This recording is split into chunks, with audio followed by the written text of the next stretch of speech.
Selamat pagi, Ibu dan teman-teman sekalian.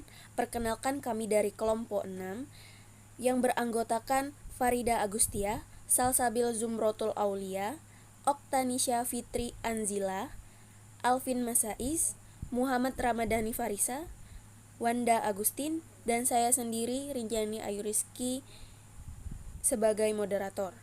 Di sini kami akan membahas tentang psikologi komunikator dan pesan. Baiklah, kepada rekan-rekan sekalian, dipersilakan untuk memaparkan materi. Assalamualaikum warahmatullahi wabarakatuh. Baiklah teman-teman, pada kesempatan kali ini kita akan membahas tentang psikologi komunikator. Psikologi komunikator ini membahas tentang bagaimana seseorang bisa mempengaruhi lawan bicaranya. Artinya, apa yang dikatakan seorang komunikator dapat dipercaya dan dilakukan oleh orang yang mendengarkannya. Nah, dalam sebuah tulisan, Aristoteles pernah menulis bahwa persuasi tercapai karena karakteristik personal pembicara yang ketika ia menyampaikan pembicaraannya, kita menganggapnya dapat dipercaya. Nah, jadi psikologi komunikator ini bagaimana kita bisa mempengaruhi lawan bicara kita. Misalnya, dalam perkuliahan ada teman kita yang mengatakan bahwa kebersihan itu penting.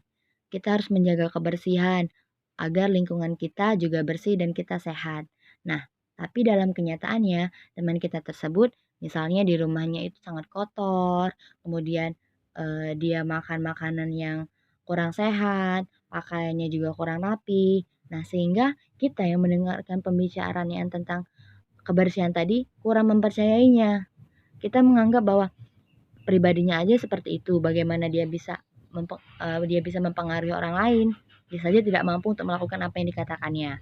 Tapi berbeda dengan teman kita yang mengatakan bahwa kebersihan itu penting dan dia membuktikannya dengan misalnya di rumahnya itu rapi, bersih, kemudian pakaian yang digunakannya juga rapi, makanan yang dimakannya juga sehat dan sebagainya. Jadi kita percaya dengan apa yang dikatakannya bahwa oh benar kebersihan itu sesuatu yang penting dan kita harus menjaganya agar kita sehat.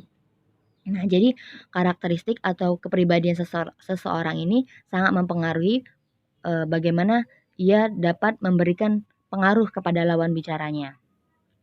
Nah, menurut Aristoteles, karakteristik komunikator ini disebut dengan etos. Nah, etos ini terdiri dari pikiran yang baik, akhlak yang baik, dan maksud yang baik. Jadi maksudnya ketika kita ingin mempengaruhi orang lain, ingin menyampaikan sesuatu kepada orang lain, jika kita ingin dipercayainya, maka kita harus mempunyai pikiran yang baik, akhlak yang baik, dan maksud yang baik. Bukan hanya pembicaraan saja, namun akhlak kita juga tidak mencerminkan sesuatu yang baik. Nah, pendapat Aristoteles mengenai karakteristik pribadi seseorang yang sangat mempengaruhi lawan bicaranya ini kemudian diuji oleh ahli yang bernama Hofland dan Weiss pada tahun 1951. Mereka melakukan eksperimen pertama tentang psikologi komunikator. Nah, di mana dalam eksperimennya ini mereka menyatakan bahwa kapal selam dapat digerakkan oleh tenaga atom. Pada saat itu tenaga atom merupakan sesuatu yang belum ditemukan dan masih merupakan harapan bagi masyarakat ya. Nah, jadi Hofland dan Weiss ini menyatakan bahwa kapal selam itu bisa digerakkan tenaga atom dan dalam satu kelompok ini dinyatakan bahwa yang menyatakan pernyataan tersebut adalah Oppenheimer, seorang sarjana fisika atom yang sangat terkenal. Nah, jadi suatu kelompok itu dikasih tahu kalau misalnya kapal selam itu bisa digerakkan dengan tenaga atom. Nah, yang mengatakannya itu adalah Oppenheimer. Nah, di kelompok lain, Hofland dan Weiss ini menyampaikan bahwa kapal selam dapat digerakkan oleh tenaga atom, tetapi yang menyampaikannya adalah Pravda, surat kabar Soviet yang terkenal karena ketidakjujurannya. Nah, jadi di kelompok lain, Hofland menyatakan seperti itu. Kemudian mereka bertanya kepada sekelompok orang yang dinyatakan bahwa pernyataan tersebut berasal dari Oppenheimer. Bagaimana? Apakah kalian percaya dengan pernyataan tersebut dan sekelompok orang itu menyatakan bahwa saya percaya dengan pernyataan dari Oppenheimer. Karena Oppenheimer merupakan orang yang ahli dalam bidang tersebut dan ia menunjukkan keahliannya sebelum pernyataan ini datang. Nah, berbeda dengan Pravda yang merupakan surat kabar Soviet yang sering tidak jujur untuk menyampaikan kabar beritanya, sehingga orang-orang dalam kelompok tersebut menyatakan bahwa saya tidak percaya dengan pernyataan bahwa kapal selam dapat digerakkan dengan tenaga atom itu. Nah, itu merupakan eksperimen yang dilakukan Havlan, sehingga pendapat Aristoteles yang menyatakan bahwa karakteristik atau kepribadian yang dimiliki komunikator itu sangat mempengaruhi kepercayaan atau ketidakpercayaan orang terhadap pernyataan yang disampaikannya. Selanjutnya itu ada dimensi-dimensi etos. Ada 3, yaitu kredibilitas, atraksi, dan kekuasaan. Nanti akan dijelaskan lebih lanjut oleh teman-teman yang lainnya. Kemudian pengaruh komunikasi pada orang lain itu ada 3 juga, yaitu internalisasi, identifikasi, dan ketundukan. Nah, nanti akan juga dibahas oleh teman-teman yang lain. Hanya itu yang dapat saya sampaikan. Terima kasih. Wassalamualaikum warahmatullahi wabarakatuh. Baik, saya akan melanjutkan presentasi dari rekan saya tadi. Jadi di sini saya akan menjelaskan mengenai dimensi-dimensi etos. Nah, etos sendiri itu diartikan sebagai sumber kepercayaan atau bahasa Inggrisnya itu source credibility yang ditunjukkan oleh seorang orator atau komunikator bahwa ia memang pakar dalam bidangnya. Sehingga oleh karena seorang ahli, maka orang tersebut itu dapat dipercaya. Nah, etos atau faktor-faktor yang mempengaruhi aktivitas komunikator terdiri atas kredibilitas, atraksi, dan kekuasaan. Nah, ketiga dimensi ini itu berhubungan dengan jenis pengaruh sosial yang ditimbulkannya. Sedangkan menurut Herbert C. Kalman pada tahun 1975, dia mengatakan bahwa pengaruh komunikasi kita pada orang lain itu ada 3. Yang pertama ada internalisasi, kemudian ada identifikasi, dan ada ketundukan. Mari kita bahas mengenai internalisasi terlebih dahulu. Nah, internalisasi itu bisa terjadi bila seseorang menerima pengaruh karena perilaku yang dianjurkan itu sesuai dengan sistem nilai yang dimilikinya. Jadi hal ini terjadi ketika kita menerima anjuran dari orang lain atas dasar rasional. Dimensi etos yang paling relevan di sini ialah kredibilitas, keahlian komunikator atau kepercayaan kita pada komunikator. Jadi itu tuh seberapa percaya kita pada komunikator. Lalu kemudian kita membahas tentang identifikasi. Identifikasi sendiri itu terjadi bila individu mengambil perilaku yang berasal dari orang lain atau kelompok lain, karena perilaku itu berkaitan dengan hubungan yang mendefinisikan diri secara memuaskan dengan orang lain atau kelompok itu. Nah, hubungan yang mendefinisikan diri artinya dia ini memperjelas konsep diri. Dalam identifikasi sendiri, individu mendefinisikan peranannya sesuai dengan peranan orang lain. Ia berusaha seperti atau benar-benar menjadi orang lain dengan mengatakan apa yang ia katakan, melakukan apa yang ia lakukan, mempercayai apa yang ia percaya. Individu yang mendefinisikan dirinya sesuai dengan orang yang mempengaruhinya. Nah, identifikasi terjadi ketika anak berperilaku mencontoh ayahnya, murid meniru gurunya, dan lain sebagainya. Lalu, kemudian kita membahas mengenai ketundukan. Nah, ketundukan ini sendiri terjadi apabila individu menerima pengaruh diri orang atau kelompok orang lain karena ia berharap memperoleh reaksi yang menyenangkan dari orang atau kelompok tersebut. Jadi dia itu ingin mendapatkan ganjaran atau menghindari hukuman dari pihak yang memengaruhinya.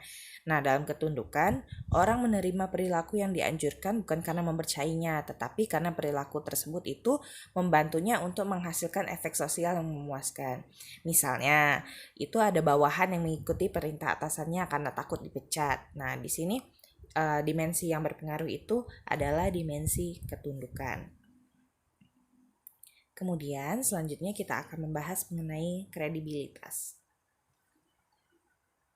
Nah, kredibilitas itu adalah seperangkat persepsi komunikator tentang dalam Dalam definisi ini tadi terkandung dua hal dari kredibilitas. Yang pertama, kredibilitas adalah persepsi komunikator, jadi tidak inherent dalam diri komunikator. Yang kedua itu kredibilitas berkenan dengan sifat-sifat komunikator yang selanjutnya akan kita sebut sebagai komponen-komponen kredibilitas.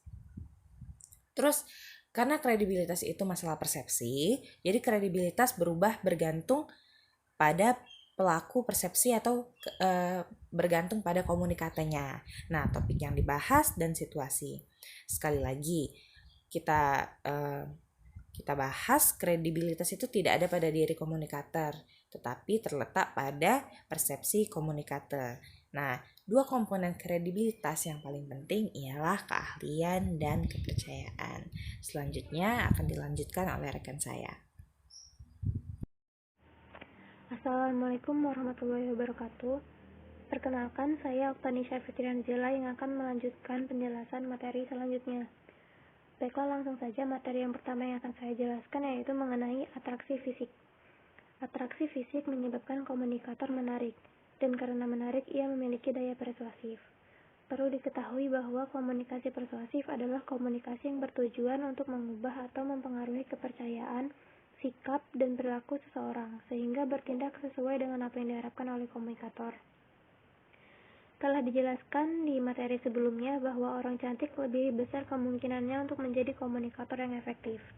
Dengan memiliki daya tarik secara fisik, penampilan yang menarik akan menarik perhatian komunikat dan membuatnya lebih betah dalam melakukan obrolan atau pembicaraan.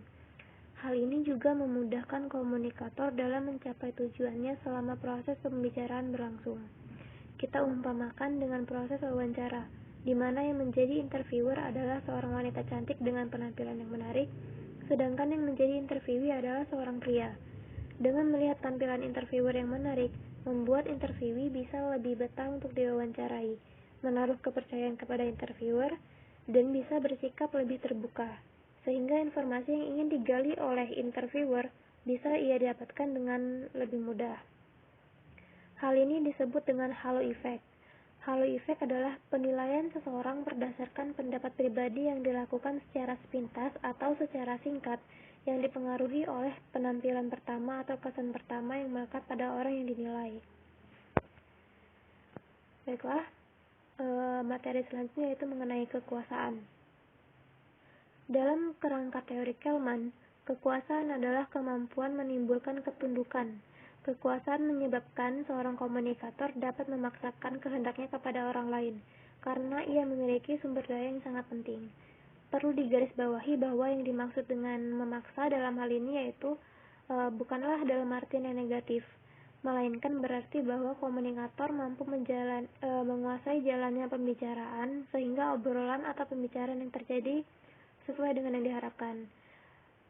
Dengan adanya kekuasaan yang dimiliki komunikator ini juga akan membuat komunikat dapat terkontrol dan tidak melakukan tindakan-tindakan yang tidak diinginkan atau di luar yang diharapkan. Materi selanjutnya yaitu mengenai macam-macam kekuasaan. Di sini ada 5 macam kekuasaan. Yang pertama itu kekuasaan koersif, yaitu kekuasaan yang menunjukkan kemampuan komunikator untuk mendatangkan ganjaran atau memberikan hukuman pada komunikat.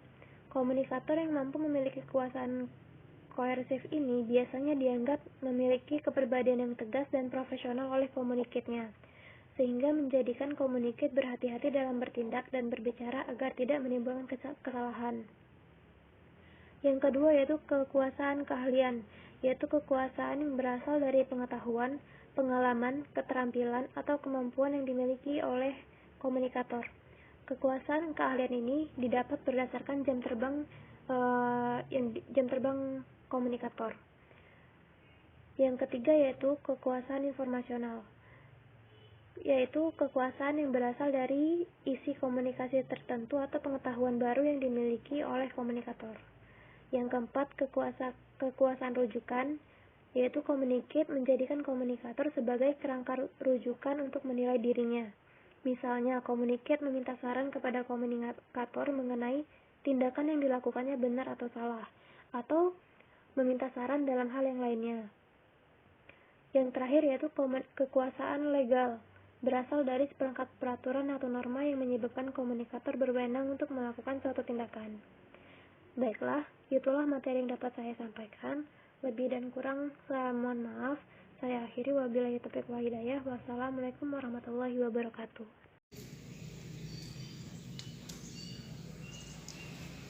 Oke, Assalamualaikum warahmatullahi wabarakatuh. Perkenalkan, nama saya Alfi Masais. Saya dari kelompok 6. Saya akan sedikit memberikan presentasi mengenai psikologi pesan, yaitu seperti yang dikemukakan oleh George Miller, profesor psikolinguistik dari Rockefeller University. Ia menulis, jadi seperti ini tulisannya. Kini, ada seperangkat perilaku yang dapat mengendalikan pikiran dan tindakan orang lain secara paksa. Teknik pengendalian ini dapat menyebabkan Anda melakukan sesuatu yang tidak terbayangkan. Anda tidak dapat melakukannya tanpa adanya teknik itu. Teknik itu dapat mengubah pendapat dan keyakinan, dapat digunakan untuk menipu Anda, dapat membuat Anda gembira dan sedih, dapat memuaskan gagasan-gagasan baru di dalam kepala Anda, dapat membuat Anda menginginkan sesuatu yang tidak Anda miliki. Anda pun bahkan dapat menggunakannya untuk mengendalikan diri Anda sendiri. Teknik ini adalah alat yang luar biasa perkasanya dan dapat digunakan untuk apa saja. Jadi teknik apakah itu? Jadi teknik pengendalian perilaku orang lain ini lazim disebut dengan bahasa. Jadi bahasa ini sangat besar pengaruhnya. Dengan bahasa yang merupakan kesimpulan kata-kata, Anda dapat mengatur perilaku orang lain. Bahasa pada gilirannya adalah pesan dalam bentuk kata-kata dan kalimat untuk selanjutnya kita sebut sebagai pesan linguistik. Manusia mengucapkan kata-kata dan kalimat dengan cara-cara tertentu. Setiap cara berkata memberikan maksud tersendiri. Cara-cara ini kita sebut pesan paralinguistik. Akan tetapi manusia juga menyampaikan pesan dengan cara-cara lain selain dengan bahasa. Misalnya nih, dengan bahasa isyarat. Ini kita sebut dengan pesan ekstralinguistik. Sebenarnya pesan paralinguistik dan pesan ekstralinguistik biasa kita kenal dengan bahasa nonverbal. Selanjutnya yaitu pesan linguistik. Pesan linguistik ada dua cara untuk mendefinisikan bahasa. Yang pertama yaitu definisi yaitu fungsional dan juga formal. Jadi definisi fungsional melihat bahasa dari segi fungsinya, sehingga bahasa diartikan sebagai alat yang dimiliki bersama untuk mengungkapkan gagasan. Atau dalam bahasa Inggrisnya, socially shared means of expressing idea. Yang selanjutnya definisi formal, menyatakan bahwa bahasa ini sebagai semua kalimat yang terbayangkan, yang dapat dibuat menurut peraturan tata bahasa. Mungkin itu saja yang dapat saya sampaikan mengenai pesan dan juga pesan linguistik. Saya kembalikan kepada moderator. Baiklah, saya Rinjani. Di sini saya akan melanjutkan materi yang telah disampaikan sebelumnya. Tata bahasa meliputi 3 unsur.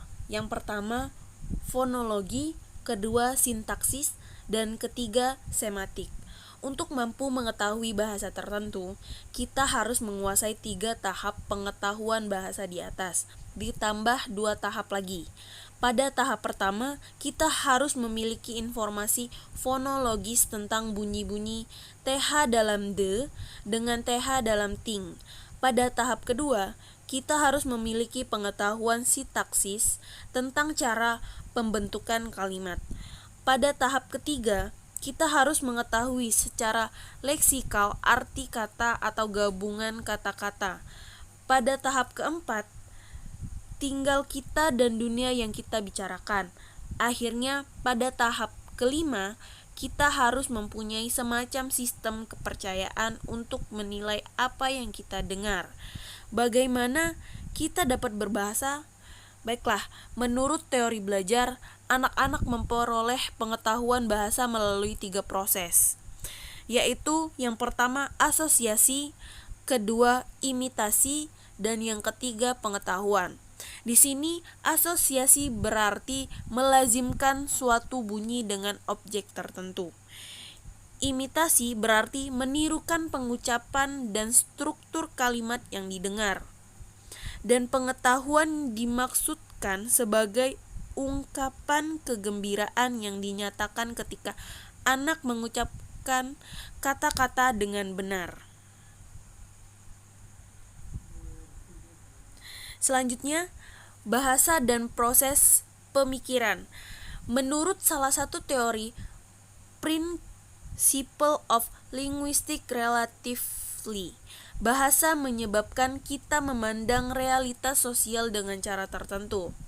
Secara singkat, teori ini dapat disimpulkan bahwa pandangan kita tentang dunia dibentuk oleh bahasa, dan karena bahasa berbeda, pandangan kita tentang dunia pun berbeda pula.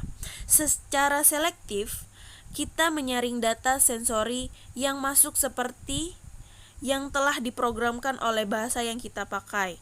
Dengan begitu, masyarakat yang menggunakan bahasa yang berbeda hidup dalam dunia sensori yang berbeda pula.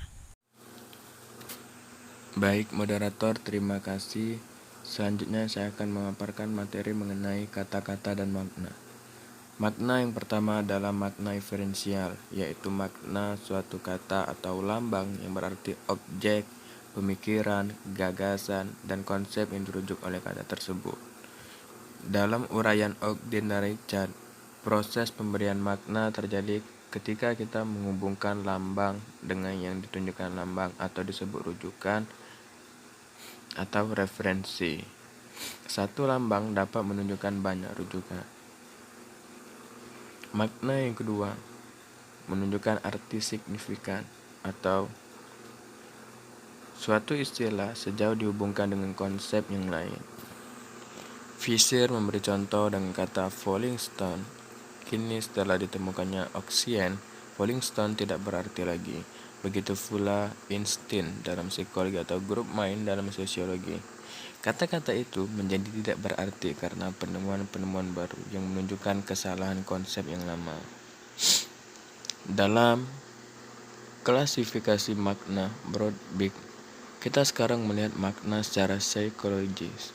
Dalam tilikan psikologi, makna tidak terletak pada kata-kata, tetapi pada pikiran orang, pada persepsi orang. Makna terbentuk karena pengalaman individu, sambil mengingatkan kembali pada pelaziman klasik behaviorisme. Makna diperoleh karena asosiasi antara stimulus asal dengan stimulus yang terkondisikan. Seorang wanita yang memberikan air susu yang mendekap kita saat ketakutannya menyanyikan lagu pengantar ibu, itu dihubungkan dengan kata ibu karena pengalamannya. Hayakawa menyebutkan adanya dua macam kata snarl word, yaitu kata erangan dan pure word, itu kata eongan. Brooks dan Emmert memperluas makna snarl word dan pure words karena menyebutkan adanya kata-kata yang dianggap negatif atau positif oleh komunikasi tanpa kita sadari. Bila dianggap negatif, menimbulkan respon permusuhan seperti kalau kita menggunakan kata erangan. Hal demikian terjadi karena kata-kata tersebut telah memperoleh makna tertentu pada diri komunikasi akibat pengalaman hidupnya. Jadi, karena pengalaman hidup berbeda, orang mempunyai makna masing-masing untuk kata-kata tertentu. Inilah yang kita sebut dengan makna perorangan. Tetapi bila semua makna itu bersifat perorangan, tentu tidak terjadi komunikasi. Kita dapat melakukan komunikasi dengan orang lain ini, berarti ada makna yang kita miliki bersama. Komunikasi hanya bisa terjadi ketika kita memiliki makna yang sama. Makna yang sama hanya dibentuk bila kita memiliki pengalaman yang sama. David menulis, yang artinya orang-orang yang memiliki makna yang sama bila mereka mempunyai pengalaman yang sama atau dapat mengantisipasi pengalaman yang sama. Selanjutnya itu teori general semantis. Ketika kita berkomunikasi, seperti setelah kita ketahui kita menerjemahkan gagasan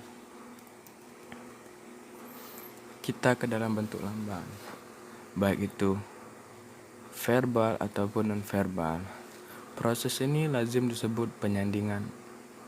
Bahasa adalah alat penyandingan, tetapi alat-alat yang tidak begitu baik kata pengikut adalah general semantis. General semantis tidak menjelaskan proses penyandingan, tetapi ia menunjukkan karakteristik bahasa yang mempersulit proses ini. Ia menguraikan kesalahan penggunaan bahasa. Ia menelaah bagaimana berbicara cermat, bagaimana mencocokkan kata dengan keadaan sebenarnya, bagaimana menghilangkan kebiasaan berbahasa yang menyebabkan kerancuan dan kesalahpahaman.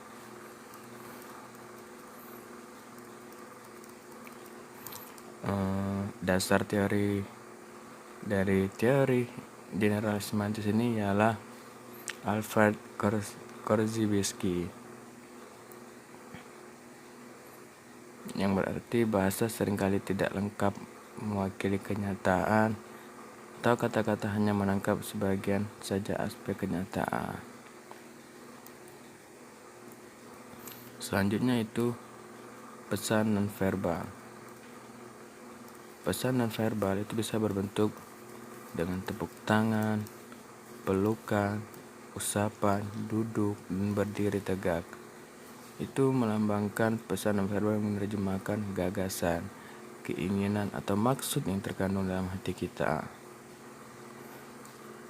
Adapun fungsi dari pesan nonverbal itu sendiri menurut Mark, yang pertama itu repetisi, mengulang kembali gagasan yang sudah disajikan secara verbal. Yang kedua itu substitusi, yang berarti menggantikan lambang-lambang verbal. Yang ketiga itu kontradiksi, menolak pesan verbal. Yang keempat itu komplement, yang berarti melengkapi dan memperkaya makna pesanan verbal. Yang terakhir itu aksentuasi, yang berarti menegaskan pesan verbal atau menggarisbawahinya. Mungkin itu saja yang dapat saya paparkan. Saya kembalikan kepada moderator. Assalamualaikum warahmatullahi wabarakatuh. Perkenalkan, nama saya Wanda Agustin dengan NIM 1730901105. Kali ini saya akan melanjutkan materi dari Saudari Rinjani. Pada pagi hari ini, saya akan membahas terkait dengan materi 6 klasifikasi pesan nonverbal. Teman-teman sekalian bisa melihat pada PPT yang telah disediakan. Pertama, kinesik atau gerak tubuh. Kinesik atau gerak tubuh biasanya digunakan untuk menggantikan suatu kata atau frasa, atau biasa digunakan untuk mengilustrasikan atau menjelaskan sesuatu. Contohnya, mengangguk untuk mengatakan iya, memukul meja untuk menunjukkan sebuah kemarahan, dan lain sebagainya. Kedua, paralinguistik atau suara. Diartikan sebagai jenis komunikasi yang berkaitan dengan cara bagaimana seseorang mengucapkan atau menyampaikan pesan. Paralinguistik adalah batas antara interaksi verbal dengan nonverbal. Biasanya menunjukkan tentang keadaan emosi dan sikap seseorang. Contoh, volume suara dan kelancaran berbicara. Sering diam pada saat berbicara menunjukkan kesulitan dalam merangkai kata atau menyampaikan kata yang kurang tepat atau mungkin sedang enggan berbicara. Contoh lain nonverbal adalah siulan, gumaman, tangisan, dan lain-lain. Ketiga, prosemik atau penggunaan ruangan personal dan sosial. Prosemik dapat kita artikan sebagai hubungan diri dengan lingkungan atau ruang, atau biasa disebut dengan bahasa ruang. Diartikan sebagai jarak yang digunakan ketika berkomunikasi dengan orang lain. Contohnya, pengaturan jarak. Pengaturan jarak menentukan seberapa jauh atau seberapa dekat tingkat keakraban kita, suka atau tidak suka, dan perhatian kita terhadap orang lain. Keempat, olfaksi atau penciuman. Ini merupakan pesan nonverbal kita melalui penciuman hidung yang mana kita rasakan bau-bauan yang telah kita kenal. Kelima, sensitivitas kulit. Diartikan sebagai pesan nonverbal melalui sentuhan. Misal, sedang marah, maka akan mencubit dengan geram. Lain halnya saat sedang jatuh cinta, maka cubitannya akan berbeda. Dan yang terakhir itu ada faktor artifaktual. Diartikan sebagai komunikasi yang diungkapkan melalui penampilan fisik seseorang, pakaian, dan lain-lain. Ini akan mempengaruhi persepsi seseorang terhadap diri kita. Kita masuk ke slide berikutnya.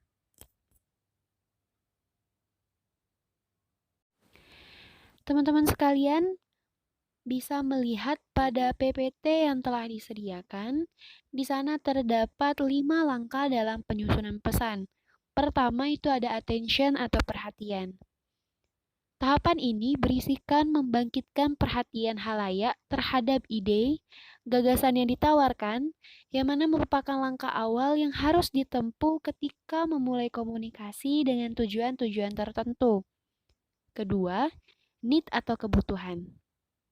Tahapan ini berisikan membangkitkan rasa kebutuhan halayak akan gagasan yang ditawarkan, tergantung pada tujuan dari komunikasi kita. Ketiga, satisfaction atau pemuasan. Tahapan ini berisikan penawaran jalan keluar dan pemenuhan kebutuhan yang dirasakan oleh halayak. Keempat, visualization atau visualisasi. Nah, pada tahapan ini itu berisikan memproyeksikan gagasan ke masa yang akan datang. Dan yang terakhir itu ada tahapan action atau tahapan tindakan. Mungkin itu saja yang dapat saya sampaikan. Saya kembalikan kepada moderator. Terima kasih.